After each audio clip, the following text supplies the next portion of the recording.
Eh bien, bonjour tout le monde, bienvenue sur Le Coin Perdu. On se retrouve pour une nouvelle critique après celle donc de Ted Lasso. Je vais parler du film d'animation de Sony Spider-Man Across the Spider-Verse, ou comme dirait la pub, Spider-Man Across the Spider-Verse, parce que fuck la logique. En tout cas, avant que je commence cette critique, je vous invite à vous abonner, à activer la cloche, à mettre un pouce bleu, à me dire en commentaire ce que vous avez pensé de ce film d'animation. Cette vidéo sera en full spoiler, donc si vous n'avez pas vu le film, pas la peine enfin, ne restez pas sur cette vidéo, revenez après, mais allez le voir. Voilà, c'est tout ce que j'ai à vous dire, allez le voir. Alors, Spider-Man, donc Across the Spider-Verse, et la suite de Spider-Man No Generation en France. Et aux États-Unis, c'était, j'ai oublié le nom, mais c'est pas grave, Beyond the Spider-Verse, ou c'est le prochain, bref, bon, on s'en fout. Donc, que dire de ce film? Euh, il était génial. Il était génial, pas sans défaut. Voilà. Par exemple, j'ai préféré le 1, mais pour une raison, en fait, totalement subjective, euh, que je vais vous expliquer au cours de cette vidéo, mais en tout cas, non, c'est un film vraiment incroyable. L'animation, si on prend un point de vue animation et non l'histoire et tout ça, mon Dieu, que c'est exceptionnel. Oh, waouh! Et Sony, en fait, votre Sonyverse, là, le Spider-Verse, la Venom et tout, faites-le en animation. Juste qu'en animation. Pas la peine de faire de live action. C'est trop bien. L'animation, elle est juste magnifique. C'est un kiff intersidéral, c'est trop bien. Pendant 2h20 d'animation, tu te prends plein la gueule. C'est exceptionnel ce film. J'attends la suite, donc qui sortira dans un an, en 2024. Bon, alors, pour revenir sinon, on va commencer très rapidement par juste pour moi les défauts de ce film. J'ai trouvé le scénario un peu lourd. Un peu, en fait, comme tu sens que c'est une première partie et que vraiment, en fait, ils ont besoin de mettre toutes les explications. Et donc, tu as que des explications et c'est là où, par exemple, j'ai une préférence pour le premier qui était plus léger en termes de scénario. Même si là, le scénario est plus profond, il y a pas on ne se concentre pas que sur Miles, mais en fait, on part un peu dans tous les sens et bon, je pense que le prochain va être beaucoup plus cadré parce que maintenant on a toutes les bases et tout, donc ça va être beaucoup plus clair, je pense. Mais heu, ouais, c'est ça mon seul bémol, vraiment du film, sinon j'ai passé un excellent moment. Petit message à ceux qui étaient dans ma salle, allez vous faire foutre, hein, parce que j'ai eu les gamins qui ont cassé les couilles, j'ai eu un groupe d'adultes qui ont cassé les couilles. Super séance, hein, je vous dis super séance. J'ai grave kiffé. C'était génial, hein. Les gamins, j'allais les baffer, j'en pouvais plus. Bref, bon, alors déjà, ce qui diffère un petit peu du 1, c'est que déjà dans ce film, ce que j'ai trouvé intéressant, c'est qu'on va pas donc se concentrer que sur Mars, on va aussi se concentrer beaucoup sur Spider-Gwen, heu, donc Spider-Woman si vous préférez. Parce qu'en fait donc l'intro, c'est elle qui l'a fait, on explique son histoire, on explique comment elle rejoint, le groupe de Spider-Man 2099. J'ai oublié son nom, ça me revient plus. Donc là où je trouve ça assez intéressant, c'est que Miles, on a déjà raconté entre guillemets «raconté» son début d'histoire. Même si ça va se concentrer sur Miles, on va voir après, pourquoi j'ai trouvé ça aussi intéressant. Mais, hem, en fait, Spider-Gwen, voilà, raconter son histoire, raconter pourquoi est-ce qu'elle rejoint ce groupe, les problèmes qu'elle a avec son père, qui vont aussi, elle, lui permettre de faire évoluer en tant que Spider-Man et donc de la faire, mieux comprendre le rôle qu'elle a et qu'en fait, elle doit aider, aussi Miles. Donc c'est un peu ça aussi, ça va être le fait de s'accepter en tant que Spider-Man, voilà, comment dire? En gros, d'être sûr d'elle, c'est un peu ça, hein, c'est clairement ça même. Hem, donc sinon, je reviendrai sur Spider-Gwen, pour la relation Miles avec elle. Sinon, le grand méchant, donc c'est la Tâche. Alors, de base, la Tâche, je crois que dans les comics, c'est un méchant pété, mais là, ils ont réussi à le rendre très cool et très cohérent avec l'histoire. Ils ont fait un lien avec le premier parce que je crois il y a quoi? 1 an ou 2 ans entre l'histoire du 1 et du 2, je crois, ou plus. Non, ça doit être 1 an ou 2, je pense. Et donc ils ont réussi à trouver un lien et le lien est un peu, entre guillemets, un peu tiré par les cheveux, mais aussi très intéressant, parce qu'on peut prendre ça un peu comme un easter egg, du premier. Donc c'est un mec où à un moment, vous savez dans le premier il est avec Spider-Man, de l'autre terre et ils doivent voler un truc, et qu'il y a la femme octopus. Et donc à un moment il balance un beignet, donuts, dans la tête d'un mec et en fait ça va être ce mec et pour, la tâche qu'on peut trouver comme méchant un peu débile, en fait il va devenir vraiment très puissant. Ils ont réussi vraiment à le, à le à le rendre crédible et quelqu'un de très intelligent, donc un ancien scientifique.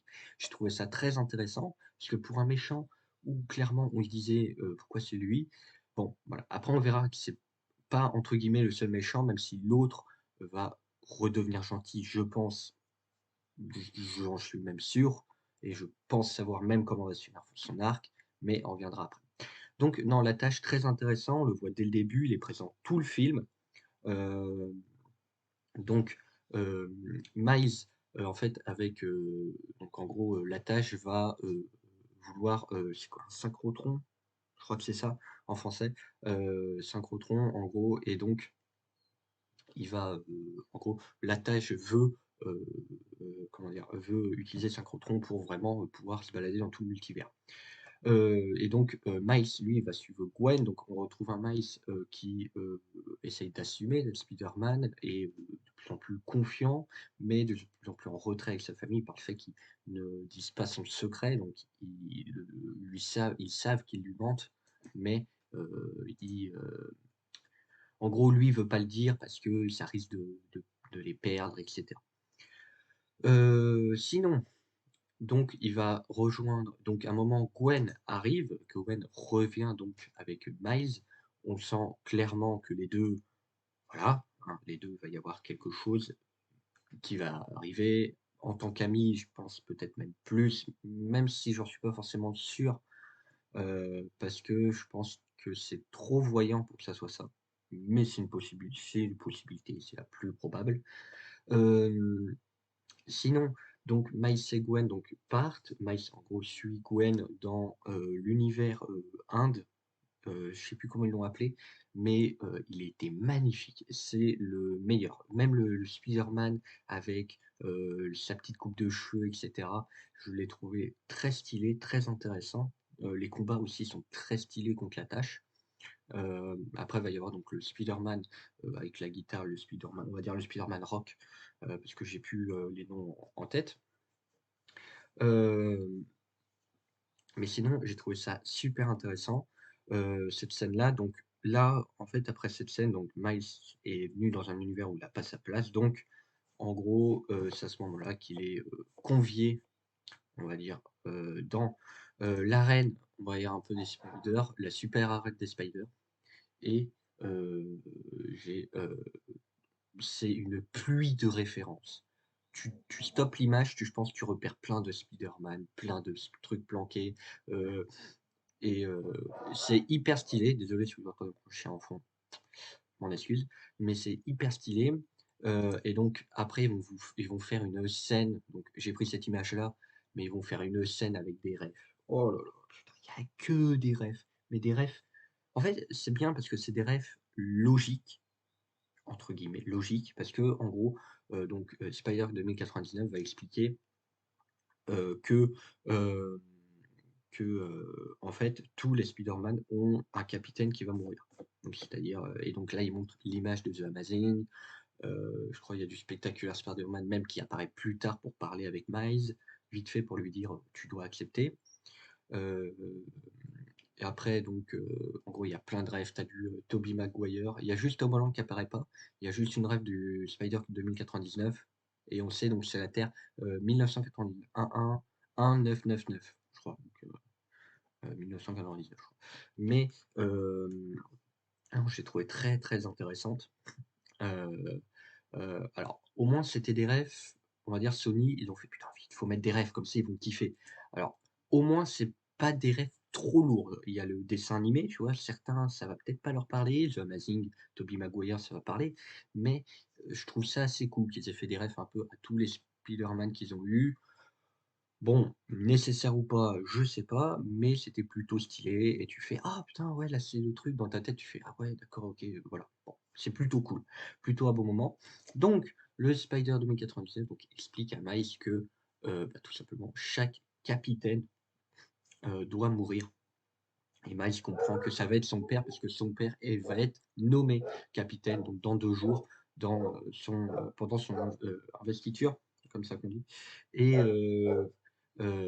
donc ce que je trouve aussi plutôt intéressant, c'est que 2099 donc ils lui ont déjà expliqué son histoire. Il a fait son erreur, voilà d'arriver dans un autre monde et en fait, il l'a complètement détruit et j'ai trouvé ça assez intéressant, heu notamment, en fait, tu comprends ses motivations parce qu'il veut pas que, tout un univers mais tu comprends aussi Miles parce que, il veut pas perdre son père et ce qui est normal. Mais le Spider 2099 est juste prêt à tout pour l'arrêter. Donc tu as la scène de Miles qui combat, les, 1000 Spider-Man, je sais plus combien, il y en a, mais très belle scène, magnifique avec, donc aussi donc le Spider-Man qu'on avait vu dans le 1 avec sa fille que j'ai trouvé très, très mignonne, et qui est super, assez marrante et assez, je pense intéressante comme personnage. Donc elle est née avec ses pouvoirs et tout, c'est très stylé. Et donc, au début, les Gwen et Peter, on va dire, sont clairement pour dire: «Miles, faut arrêter, tu, n'as pas, enfin, en gros, tu faut pas que tu interviennes, voilà, sinon ça risque de détruire» et t en fait, il y a aussi le truc du Miles qui n'aurait jamais dû devenir, Spider-Man, tout simplement heu, pardon, parce que, en gros, il, s'est fait piquer par une araignée de la Terre 42 et c'était déjà on avait déjà cet indice-là avec donc l'araignée dans le 1 qui, fait les trucs de couleur, vous savez? Et qui, en plus a marqué numéro 42, Earth 42, je crois un truc comme ça. Donc, on avait déjà un peu les indices pour comprendre et donc Miles va se sauver et il va donc, être poursuivi par Spider 2099 qui va le rechercher sur sa terre à lui. Sauf que, Miles lors de s'est téléporté, s'est trompé et donc, heu eh bien, comment dire? Il est allé, sur la Terre 42 et donc là, tout est différent. Il n'y a pas Spider-Man. Lui est devenu heu, j'ai oublié le nom. Bref, je l'ai plus en tête, mais ce qui était son oncle et ça, j'ai trouvé hyper intéressant d'avoir un peu cette dualité entre les 2, entre, Miles et l'autre Miles, heu et je pense que c'est un peu approfondi dans le prochain, ce qui est sûr, parce que comment ça se termine, c'est clairement avec ça. Avec Gwen donc aussi comme je vous le disais, Gwen va avoir une place vraiment importante parce qu'elle donc elle revient dans son univers parce que, elle a dit au Spider 2099 que clairement c'était pas la solution et donc son père l'accepte en tant que Spider-Man, elle l'aide et elle va donc former son groupe de Spider-Man avec les anciens du premier que je trouve dommage qu'on n'ait pas trop vus. En fait, on les voit quasiment pas.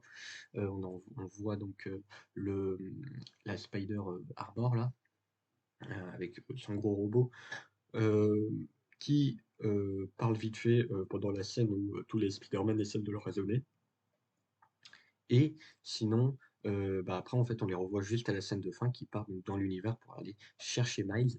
Heu, donc Gwen est clairement, voilà, elle est là un peu pour sauver Miles et elle va aider Miles contre Spider 2099. Ça va être ça le prochain. Alors, moi je pense Spider 2099, il va, revenir du côté des gentils, il va aider Miles à combattre la tâche et je pense même qu'il va se sacrifier clairement. C'est, je pense, le but de son histoire. Il va se sacrifier pour, tout simplement sauver Miles. Ça va être un truc comme ça, je pense. Parce que, dans le développement du personnage, le fait qu'il soit entre guillemets un contre Miles, c'est pas un méchant, mais il est contre le Miles. Donc voilà, j'ai trouvé ça c'est vraiment un super film que je vous invite à aller voir, très intéressant. Là, je vous ai fait plus un récap de l'histoire en donnant mon avis de temps en temps. J'ai trouvé très intéressant qu'il se concentre aussi pas mal sur Gwen, qu'on développe beaucoup plus son personnage. On sait qu'il va y avoir donc un film live action sur Miles. On ne sait pas si ça va être la suite de celui-là, enfin des films d'animation, on ne sait pas trop. Il va y avoir un film sur Spider-Woman, donc voilà. Après bon, c'est une pluie de références aussi. L'animation est magnifique. Donc si vous l'avez vu, Voilà, je pense que vous avez tous pris une claque. Moi, comme je vous l'ai dit, des fois, je trouve un peu en longueur parce que des fois, tu dis: «Ah, là, ça va être la fin» et non, il y a encore une scène et en fait, c'est un peu ça. Je trouve ils ont peut-être pas trop réussi à trouver le bon équilibre, mais sinon, c'est un très bon film quand même, hein. On passe un très bon moment, mais moi, c'est juste un peu ces moments-là, mais je pense que je prendrai un plaisir à le revoir comme j'ai pris du plaisir à revoir le premier aussi, il y a pas très longtemps pour, juste avant ce film. Et voilà, donc j'espère en tout cas, bah, que cette vidéo vous aura plu. N'hésitez pas donc à vous abonner à la chaîne, à lâcher un pouce bleu, à me dire en commentaire ce que vous avez pensé de cette vidéo. Moi, je vous retrouve très vite pour une prochaine vidéo et si vous êtes perdu, vous êtes les bienvenus au coin perdu.